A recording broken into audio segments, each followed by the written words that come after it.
Join us for the very first IFL Live at London's Indigo at the O2, Sunday, August the 13th, with me, Coogan Cassius, and some very special guests. Eddie Hearn, Darren Barker, Johnny Fisher and more. Tickets now on sale. So in the words of Eddie Hearn, you get up, you dress up, and you fucking show up. This is Joe Pugh for IFL TV. We're here at the Matchroom community event with George Liddard. George, big week for you, mate. First of all, how are you? Very good, thanks, mate. Thanks for grabbing me for an interview. All good, mate. I just said off camera I was going to get yesterday, but it was a hectic day. Anthony Joshua media days always are, mate. First of all, how does it feel? First one to be part of that madness. Yeah, no, it was madness. It was definitely madness. There was a bit of uncertainty, obviously, the weekend. But as far as it went for me, you know, I was fighting this Saturday, no matter what. I was training, eating the same as I would have been. So yeah, we're already come Saturday. Was there any ever doubt that you weren't going to be stepping into the ring? Obviously, only 1 week's notice, adverse findings. It weren't looking the best, was it, mate? No, I think the first day I found out was the biggest kind of uncertainty for me. But I knew they was going to do everything they could in their power to keep the show going, like they said. And, you know, I have faith in Matchroom, great promotional team. And, look, they got the job done and now we're all getting to fight this Saturday. So, yeah, we've got an opportunity to showcase our skills again. Testament to Anthony Joshua as well. He didn't really even need to fight. We know Wilder's already in the pipeline, but he chose Robert HELENIUS, dropped the fight night down from DAZN pay-per-view to normal DAZN card. So logistically it weren't the best, but he did say up there yesterday he wants all you fighters to make sure you've fulfilled your camp, you got the end result, and great from him really, isn't it? No, really big credit to Anthony. Like you say, he didn't need to fight. He really didn't need to fight, and you know, to still step in there. He's had a camp as well, so I'm sure he'd want to, you know, another test for him. You know, again to prove where he's at. Big credit as well to Robert HELENIUS. You know, stepping in last minute. Only boxed last weekend, as you might have seen. So big credit to both of them. You know, keeping the show going. Like you say, it's important for us young guns to keep getting out active. You know, another hard camp in the bank. I wanted to get out this Saturday, you know, and yeah, big credit to both of them. I remember speaking to you last year just before your debut, and it's been a big year for you. It's been a really good year, big opportunities, and this is kind of the cherry on top of the cake, which will be your first full year as a pro in November, isn't it?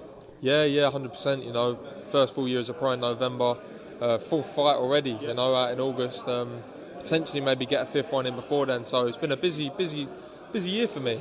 Yeah, being on a show like this as well, unbelievable. Hopefully some new eyes to get to see my talent. And yeah, I'm very grateful for the opportunity from Matchroom, from my management team for making it happen. So yeah. I know you was working in the gym with the boys for a while before even turning pro, but do you see the progression in yourself from camp to camp? You're getting the rounds in, you're learning, and all experience as you start to push on next year? 100%. Like I said yesterday, I feel like I've grown from a boy to a man since being at Matchroom. When I first joined there, I was a boy, you know, I was 19, just turning 20, and you know, I worked hard, but Matchroom's really shown me, the Matchroom Elite Gym has shown me what hard work is and sacrifice. And, you know, I'm in there every day, I'm grafting, I'm doing what I need to do to be one of the best fighters I can be. And the experiences around me, I genuinely think I'm going to go on to some really high levels. So. Just got your opponent up here. I'm going to try and pronounce it. Baz Oosterwegel. Never been stopped, only one loss on his record. Good, tough test on Saturday night? Definitely, you know, another step up on paper. The last one was a step up, but we saw what happened there.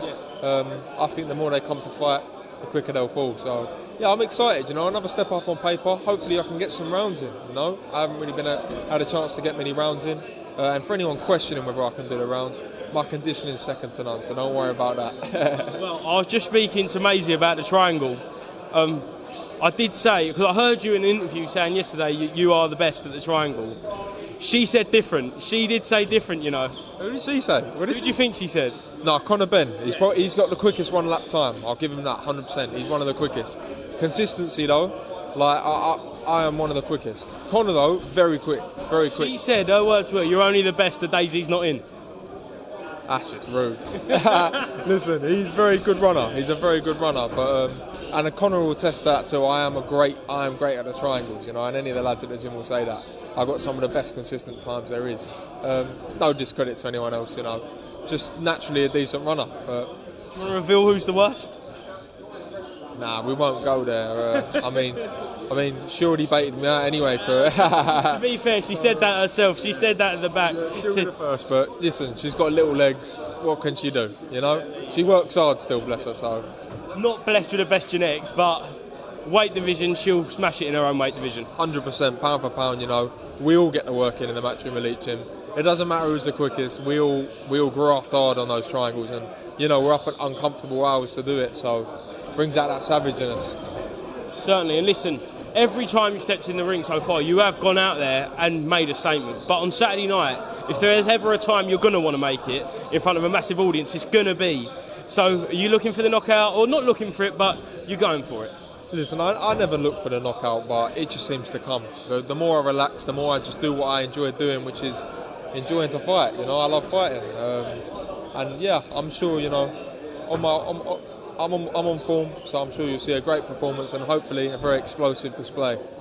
Last one, do you enjoy having these fight weeks with stablemates? Because they can be quite quiet in the hotel rooms. Obviously, you see everyone about, but final week of weight cutting, to have people around you, you know, in Maisie, Dempsey, it's a bit of a better feel going into fight week? Yeah, it's cool. I think this is the first time, to be fair, I've had a proper fight week like with people from the gym.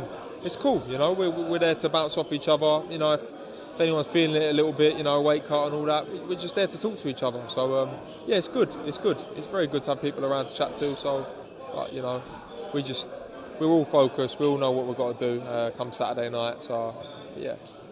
George, thank you very much for being to IFL TV and best of luck on Saturday, mate. Perfect. Thank you very much. Cheers, mate. Appreciate it, mate. Lovely. Join us for the very first IFL Live at London's Indigo at the O2, Sunday, August the 13th, with me, Coogan Cassius, and some very special guests. Eddie Hearn, Darren Barker, Johnny Fisher and more. Tickets now on sale. So in the words of Eddie Hearn, You get up, you dress up, and you fucking show up.